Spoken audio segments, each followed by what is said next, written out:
নমস্কার বন্ধুরা, আমার আরেকটি নতুন ব্লগে আপনাদের স্বাগত। হঠাৎ আমার বর আমায় ফোন করে বলল বাজার যাওয়ার কথা। তাই আমি থাকি কোচবিহারে, তো কোচবিহারের বাজার হাট কেমন, কীরকমভাবে কোচবিহারের জীবনযাপন আমি করে চলেছি সেটা ভাবলাম তোমাদের সাথে একটু শেয়ার করি। স্কুটির চাবিটা সঙ্গে করে নিয়ে লিফটে করে নিচে নেমে আমি আমার স্কুটিটাকে ছটপট করে বার করে নিলাম। স্কুটি চালাতে চালাতে ওইভাবে ফোন ধরে আমি স্কুটি চালাতে পারি না, তাই জন্য আমি রাস্তাটা কীরকম না কীরকম বা আমাদের এখানে যানজটের সমস্যা কীরকম সেটা আমি শেয়ার করতে পারিনি। স্কুটি পার্কিং করে তখন আমি আমার বরের জন্য অপেক্ষা করছি, দেখি তখনও আসেনি। আমি চলে এসেছি তখন পিআরএম মার্কেট, আমাদের কোচবিহারে এসিডিসি ক্লাবের অপোজিটে। আমি যাব একটু রিলায়েন্স মার্টে, টুকিটাকি কিছু জিনিসপত্র কেনার ছিল, সেই জিনিসপত্রগুলো কিনে তাড়াতাড়ি আবার সবজি বাজারও করার ছিল। তো রিলায়েন্স ফ্রেশে ঢুকে চারিদিক দেখতে দেখতে যেগুলো জিনিস আমার কেনার ছিল সেগুলো খুঁজে টুজে জিনিসগুলো আমি ঝটপট করে নিচ্ছিলাম। তো হঠাৎ করে আমাকে একজন বলল যে এখানে মোবাইল অ্যালাউ না। তো মোবাইল অ্যালাউ না বলার সাথে সাথেই আমি মোবাইলটা অফ করে রেখে দিয়েছিলাম।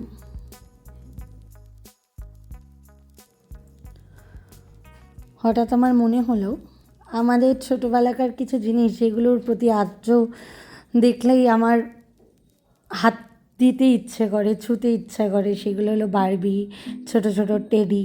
এইগুলো ভাবলাম তোমাদের সাথে একটু শেয়ার করি যে এগুলো আমার অনেক দিনের খুব প্রিয়, অনেক দিন থেকেই খুব প্রিয়। এতক্ষণে এসছেন আমার বড়মশাই, তো ওকে দেখার পর শপিং টপিং করে বেরিয়ে আমরা গাড়ির জন্য অপেক্ষা করছিলাম। গাড়িটা অনেক দূরে আমাদের পার্কিং করতে হয়, তার কারণ এখানে এত টোটোর জ্যাম, আমাদের গাড়ি রাখার জায়গা ছিল না। গাড়িটা আসার পর সব মালগুলো আমরা একবারে গাড়ির ডিকির পেছনে রেখে গাড়িটা পুরো ফুল লোড করে তারপরে ওরা চলে গেল বাজারের দিকে। তারপরে আমি আমার স্কুটিটা বার করতে গিয়ে দেখি একটা বড় লরি আমার স্কুটির সামনে, যে করে স্কুটিটা বার করে চলে এলাম বাজারে। এটা হলো আমাদের কোচবিহারের বড় বাজার। বড় বাজারে সন্ধ্যাবেলার দিকে অত মাছ পাওয়া যায় না, টুকি মাছ পাওয়া যায়, কিন্তু খুব দাম নেয় রাত্রেবেলা। তো আমি একটা বড় কাতলা নেব, কারণ প্রত্যেক দিন বাজার যেতে আমার ইচ্ছে করে না। আমি একদিন আনি, 3 দিন আমার মাছটা চলে যায়। তো মাছটা ভালো করতে করতে কেজি বলছিল গোটা 280 টাকা। অনেক দাম দেওয়ার রিকোয়েস্ট করার পর সেটা 260 টাকায় গিয়ে দাঁড়ালো। বলে দিদি দেখো খুব ভালো মাছ। আর এই ভাইরা আমাকে খুব চেনে, মানে আমি ওদের কাছ থেকেই নিয়মিত কিনি। মাছের পিসগুলো দেখিয়ে আমাকে মাছটা কেটে দিয়েছে, তারপরে মাছটা কাটছিল। এই দিক দিয়ে আমাকে অনেক মাছওয়ালা, যেই দোকানে দেখলেন না আমি ফার্স্টে দাঁড়ালাম, কোনো মাছওয়ালা ছিল না, ওই ভাইটা কাছ থেকেও আমি মাছ নিই। তো সেই ভাইটাও রাগ করলো যে দিদি তুমি আমার থেকে মাছ নিলে না। তো আমি বললাম আমি তোমার কাছে গিয়েছিলাম তো তুমি ছিলে না। তো এই ভাইয়ের কাছ থেকে আমি মাছটা নিয়ে নিলাম। দেখো এরপরে নিলাম 2 ইলিশ মাছ, ছোট ছিল, কিন্তু মাছগুলো খুব টেস্টি ছিল। মাছগুলো এত টেস্টি ছিল আমি ভাবতে পারিনি যে এত ভালো হবে।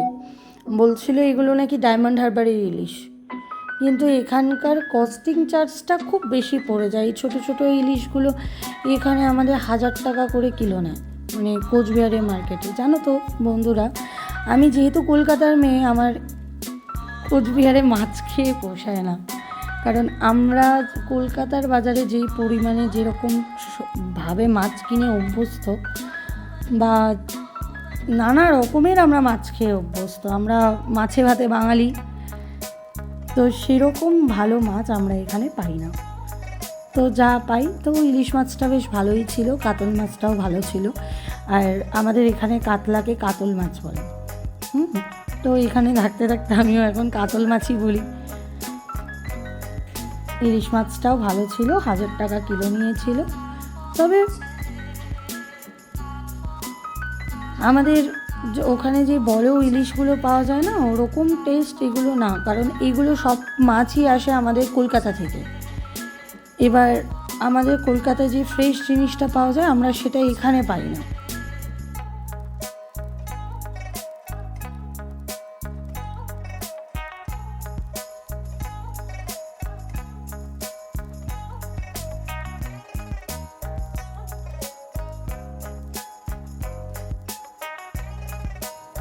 মাছের পর্ব মিটিয়ে আমরা এবার এগোচ্ছি আমরা সবজি বাজার করার জন্য। সবজির বাজারে গেলাম। এবার আমি যেই ভাইটার কাছ থেকে সবজি নিই, সে ছিল না, ব্যাঙ্গালোর গেছিলো, কারণ ওর কিছুদিন আগে ওপেন হার্ট সার্জারি হয়েছে। তো এই যে নীল গেঞ্জি পরা যে ভাইটা দাঁড়িয়ে আছে, এবার এনার কাছ থেকে আমি যবে থেকে কোচবিহারে এসেছি তবে থেকে এর কাছ থেকেই আমি সবজি বাজার করি। সবজি বাজারের মধ্যে কিছু কিছু জিনিস না থাকলে আমি তার অপোজিটে আরেকটা ভাইকেও আমি দেখতে পাবেন আমার ভিডিওতে, আমি ওনার কাছ থেকেও সবজি বাজার করি। তো এনার কাছ থেকে যেই সবজিগুলো আমার নেওয়ার ছিল আমি নিয়ে নিয়েছি।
এই ভাইটার কথাই বলছিলাম, এখান থেকে এর কাছ থেকেও আমি অনেক সবজি টবজি নিই। ওর কাছে যেগুলো থাকে না সেগুলো আমি এর কাছ থেকে নিয়ে নিই। আলু, পেঁয়াজ, আদা, রসুন। এখানে তোমাদের কলকাতায় এখন আমি জানি না এখন ফুলকপি প্রাইস কত, বাকি এখানে এখন 150 টাকা কেজি ফুলকপি। তো ফুলকপি খেতে ইচ্ছা করলো, এখন প্রথমত সিজন না, ফুলকপির টেস্টটাও সেরকম না, ওই জন্য নিয়ে নিই। একটু পটল এগুলো সব কিনে প্যাক করে, ডিম নেওয়ার ছিল, ডিমগুলো সব আমি তাড়াতাড়ি নিয়ে নিয়েছি। যা যা সবজি বাজার করার ছিল সব আমি সপ্তাহের 4 দিন পর পরই করতে লাগে। এই দেখো আমার সমস্ত কিছু হয়ে গেছে। এখন আমরা যাচ্ছি এই জিনিসগুলো নিয়ে গাড়িতে ওঠাবো, আর আমি স্কুটি নিয়ে বাড়ি চলে যাব, আর ও গাড়ি করে আমাকে এই বাজারগুলো পৌঁছে দেবে। এত বাজার তো আমার একার পক্ষে নিয়ে যাওয়া সম্ভব না।